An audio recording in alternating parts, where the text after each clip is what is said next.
Ponekad želite biti zadivljeni.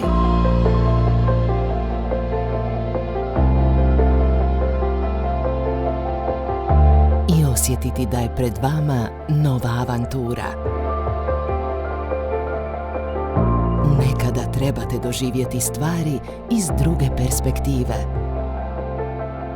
Ili pronaći inspiraciju u herojskim dijelima iz prošlosti. Ponekad se trebate opustiti i jednostavno biti bezbrižni. Nekada poželite upoznati nova mjesta i nova lica.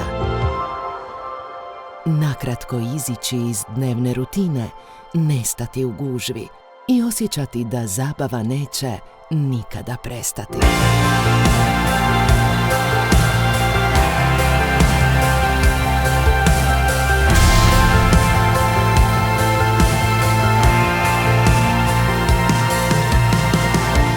Učinite sve to na šibenskim tvrđavama, gdje baština živi punim plućima.